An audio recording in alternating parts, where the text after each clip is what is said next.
Nggak usah. Mau di Megadas. Iya, materi dulu. Materi hari raya. Monggo. Anu, oh ya.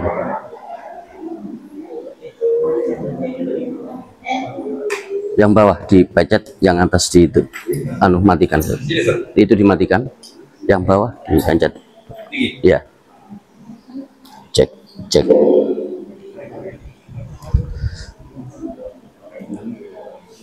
Bismillahirrahmanirrahim. Assalamualaikum warahmatullahi wabarakatuh.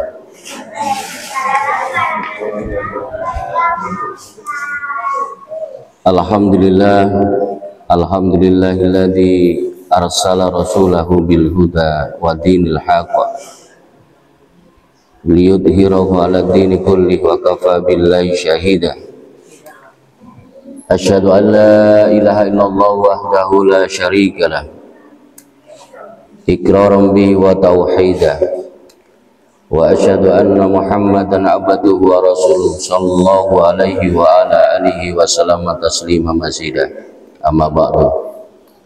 Segala puji bagi Allah, kita bersyukur atas segala nikmatnya. Kita meyakini bahwa tiada Tuhan selain Allah, dan kita meyakini bahwa Nabi Muhammad adalah utusannya. Bersyukur atas segala nikmatnya dan selalu berselawat kepada junjungan kita Nabi Muhammad SAW. Semoga kita semuanya dijadikan hamba yang selalu memiliki kekuatan untuk meningkatkan kadar ketakwaan kita kepada Allah SWT. Bapak Ibu sama anak-anak yang dimuliakan oleh Allah, di kesempatan yang berbahagia ini kita akan mencoba belajar bersama-sama berkenaan dengan hal-hal yang ada kaitannya dengan hari raya. Kita umat Islam punya dua hari raya, yaitu Idul Fitri dan Idul Adha. Dan kita akan mencoba mulai dari hukum dan pelaksanaannya berkenaan dengan sholat dua hari raya tersebut. Sholat dua hari raya yang tadi saya sampaikan bahwa ada dua, yaitu sholat Idul Fitri dan Idul Adha. Hukumnya apa? Satria, hukumnya apa? Hukumnya adalah sunnah muakkad. Sunnah muakkad. Ya, sunnah muakkad itu adalah sunnah yang gitu ya, mendekati wajib gitu. Berarti kalau kita tidak ikut sholat dua hari raya itu tidak berdosa, tapi diharapkan gitu ya, diharapkan. Allah SWT memerintahkan untuk mengerjakan sebagaimana dalam firman-Nya di dalam surat Al-Kautsar, inna a'tayna kal kautsar fasholli li rabbika wanhar inna syani'aka huwal abtar. Sungguh kami telah memberi kanya kembali kepada Muhammad Nabi kita nikmat yang banyak, maka laksanakanlah sholat karena Rabbmu, wanhar, dan berkorbanlah. Berkorban di sini bisa juga berarti sebagai ibadah dan mendekatkan diri kepada Allah Subhanahu wa taala. Inna syani'aka huwal abtar. Sungguh orang-orang yang membencimu dialah orang-orang yang terputus. Allah juga mengaitkan sholat Id dengan kemenangan seorang mukmin. Sebagaimana dalam firman-Nya di dalam surat Al-A'la yang artinya, sungguh beruntung orang yang mensucikan dirinya dan mengingat nama Rabb-nya lalu dia sholat. Rasulullah Shallallahu Alaihi Wasallam sendiri mengerjakan sholat Id secara konsisten. Secara konsisten itu apa bahasa sederhananya Ustadz Fikri, secara konsisten itu terus menerus gitu ya. Ya pada saat di situ hari raya, ya disitulah upaya untuk melaksanakan. Walaupun tadi sunnah, tapi sunnahnya adalah sunnah muakkad.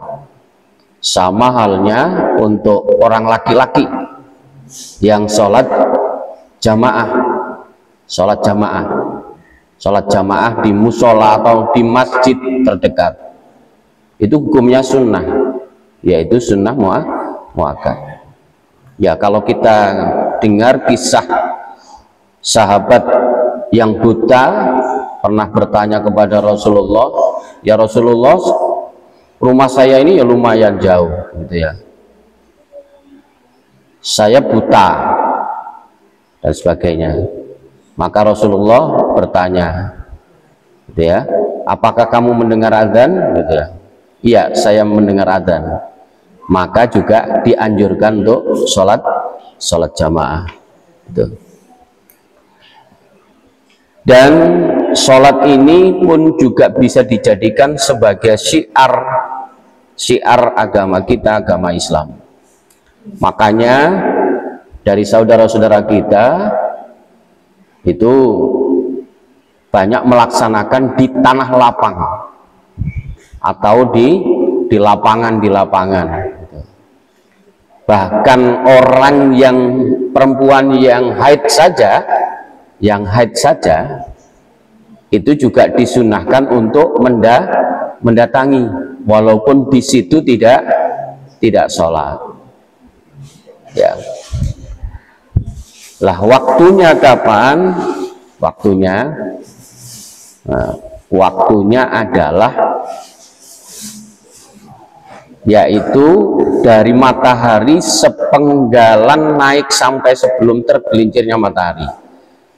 Yang waktu paling utama yaitu pada saat permulaan waktu duha.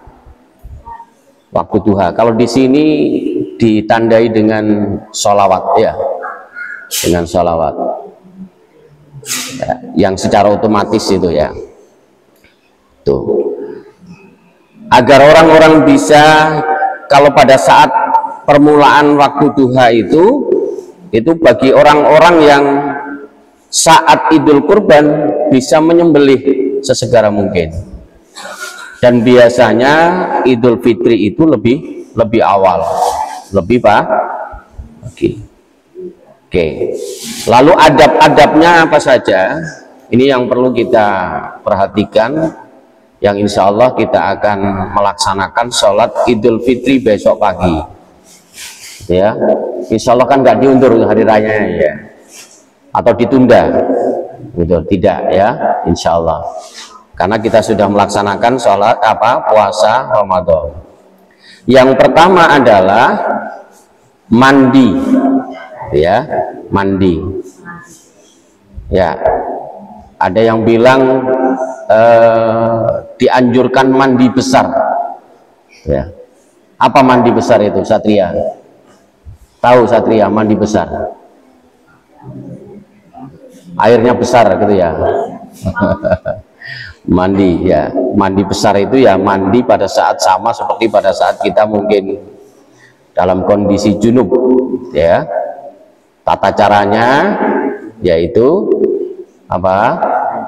Berwudu dulu, setelah berwudu baru bismillahirrahmanirrahim menyiram semua bagian tubuhnya di sela-selanya, bukan pakai sabun dulu, pokoknya rata dulu semuanya sampai bagian-bagian tertentu. Bahkan kalau Imam Syafi'i itu menjelaskan lebih detail lagi, bagian orang perempuan itu bagian sela-sela yang lebih lagi, itu sampai semuanya terbasahi. Kalau mau pakai sampo baru pakai sampo, bukan setelah wudhu, setelah itu membasahi kepalanya saja, setelah itu pakai sampo, tidak ya, tidak. Gimana?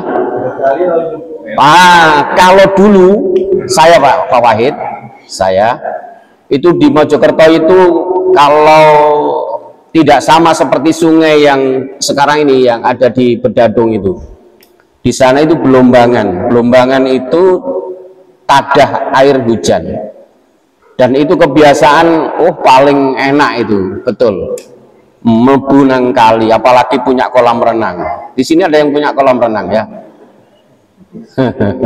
Ya, kalau nggak punya kolam renang, kalau bak mandinya besar bisa itu, cuman cepet mudah nguras terus itu ya. Jadi harus terbasahi semuanya, ya. Lalu yang kedua, menggunakan wewangian, itu bagi yang cowok. Kalau yang cewek itu dihindarkan, gitu ya. Nanti dicoba di googling ya, apakah orang perempuan itu boleh menggunakan wewangian, apalagi yang sampai aromanya luar biasa, karena di situ mudaratnya itu lebih besar. Misalkan ayu menggunakan wewangian, ya, lalu di sini ada yang lewat, gitu ya, wanginya gitu sampai mengikuti gerakan, gitu ya, yang menggunakan wewangian, gitu. Mengenakan pakaian yang terbaik, yang terbagus, bukan yang baru loh ya, bukan yang baru. Kalau ada yang terbaru, ya bisa jadi itu yang terbagus di antara baju-baju yang lain yang dimiliki. Tuh. Lalu berdasarkan penuturan Anas radhiyallahu an, kami diperintahkan oleh Rasulullah saat merayakan 2 hari raya agar mengenakan pakaian yang terbaik kami miliki, mengenakan wewangian terbaik yang kami miliki. Kalau di Idul Kurban, menyembelih hewan kurban terbaik yang kami miliki. Begitu pula perkataannya, dahulu Rasulullah mengenakan selendang hibaroh buatan Yaman. Selendang hibaroh itu ya mungkin bisa jadi, kan ada yang ya, oke, tuh, itu yang pertama. Yang kedua, saat Idul Fitri sebelum berangkat disunnahkan makan terlebih dahulu sebagai tanda bahwa kita telah berbuka, telah mengakhiri puasa kita selama 1 bulan. Jadi disunahkan untuk makan sebelum berangkat menuju sholat Idul Fitri, ya. Nih, kalau Idul Kurban menyembelih itu sebelum atau sesudah? Kan sesudah.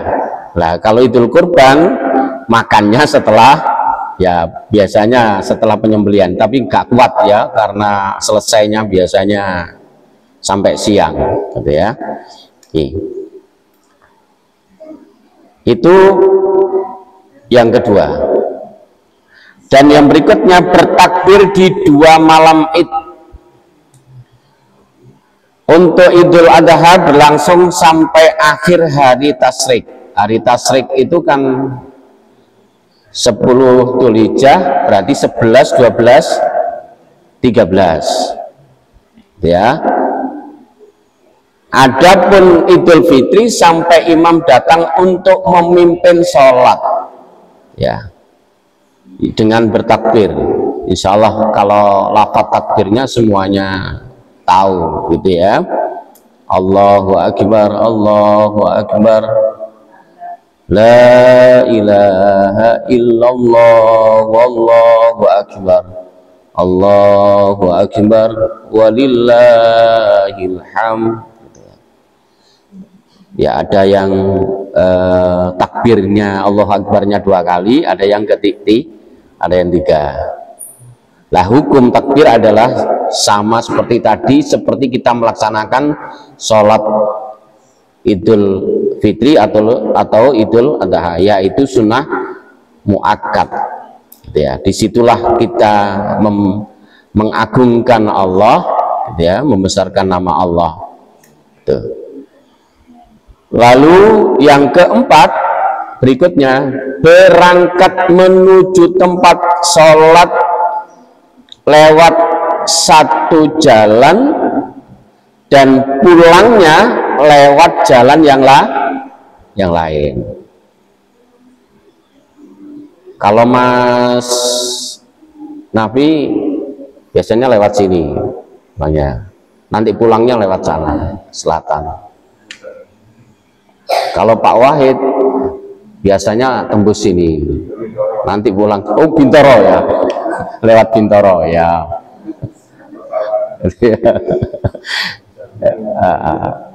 Lewat sawah-sawah ya. Tuh. Jadi lewat dari tempat yang lain. Insya Allah kalau di sini tinggal milihkan gang-gang toh, itu ya. Itu berangkatnya bisa lewat rumahnya Ustadz Jainal itu ya. Setelah itu pulangnya sebelah baratnya. Gitu. Begitu juga Ustadz Fikri. Ustadz Fikri itu bisa lurus dulu begitu berangkatnya, atau lurus dulu begitu. Ya. Katanya cara kelakuan gitu. Padahal sunnah itu, sunnah. Ya. Biarkan orang melihat, apa Ustadz Fikri kok lewat-lewat sana begitu ya.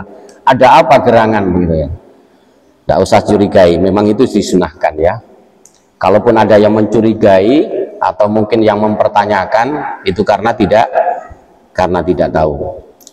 Kelima, melakukan sholat ya, kalau di zaman Rasulullah dulu tanah lapang gitu ya, di tanah lapang gitu. Lalu yang keenam, mengucapkan selamat dengan perkataan seorang muslim kepada saudaranya. Taqabbalallahu minna wa minkum. Semoga Allah menerima amal perbuatan kami dan engkau. Nah, kalau kita di Indonesia ada budaya yang di Arab pun itu tidak ada, berkunjung sana sini begitu ya. Kalau anak-anak kecil itu juga semangat biasanya ya, Ayubi.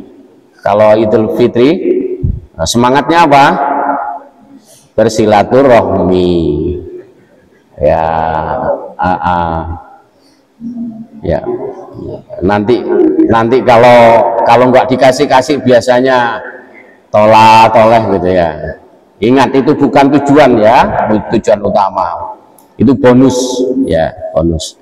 Dan yang ketujuh, melonggarkan dan mentoleransi acara makan-makan, minum-minum, bercanda di sini, bergembira atas hari kemenangan dan hal-hal yang lain gitu ya. Ini berdasarkan sabda Rasulullah ketika Idul Adha ya, hari tasyrik adalah hari makan, minum dan berzikir gitu ya. Ya, bisa jadi nanti ada yang mengadakan open house gitu ya. Ya, jadi seperti itu. Berikutnya Ada sabda Rasulullah Sallallahu Alaihi Wasallam yang artinya Allah telah menggantikan bagi kalian 2 hari raya yang lebih baik dari itu, yaitu Idul Fitri dan Idul Adha. Ya, baik, itu beberapa hal yang berkenaan dengan sunnah-sunnah di hari raya Idul Fitri besok. Paling tidak ya sekitar tadi ada 7 hal ya, 7 hal yang perlu kita ambil sunnahnya ya, berkenaan dengan tata cara sholat id. Insya Allah imam akan mengomando, itu biasanya, yaitu sambil berangkat dari rumah sambil bertakbir ya. Jadi nanti imam akan memimpin pada saat rakaat pertama, takbirnya berjumlah 7 ya, 7 takbir. Allahu Akbar. Itu ada yang menyampaikan diisi dengan subhanallah, alhamdulillah, wala ilaha illallah. Ada yang langsung juga Allahu Akbar, Allahu Akbar gitu ya, sampai 7 kali. Baru rakaat yang kedua 5 kali ya.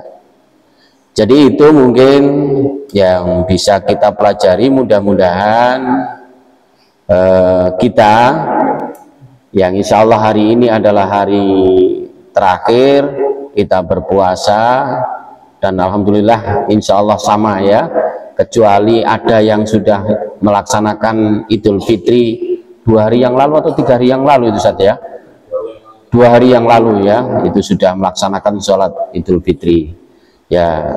Mungkin keyakinan berbeda ya, karena kan kalau tahun sebelumnya kan ada yang langsung telepon kepada malaikat atau telepon kepada siapa itu kemarin ya, nggak tahu, telepon atau WA itu kemarin ya.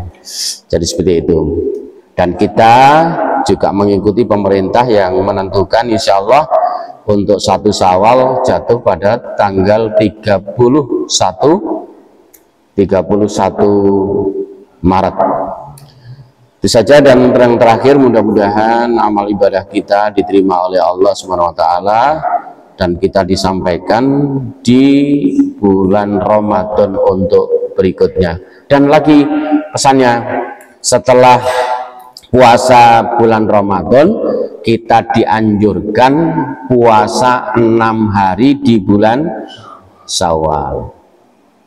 Ya, nanti kalau ada kesempatan kita akan belajar lagi tentang bagaimana puasa Syawal itu. Mohon maaf atas segala kekhilafan, dan mohon maaf juga terutama saya pribadi yang hampir setiap hari Ahad menyampaikan hal-hal yang bisa jadi saya tidak maksimal mengerjakan sendiri. Mudah-mudahan Allah mengampuni dan termasuk kita semuanya diampuni oleh Allah atas dosa-dosa kita. Kita akhiri dengan membaca hamdalah. Alhamdulillahirabbil alamin. Subhanakallahumma bihamdika asyhadu an la ilaha illa anta astaghfiruka wa atubu ilaik. Wassalamualaikum warahmatullahi wabarakatuh.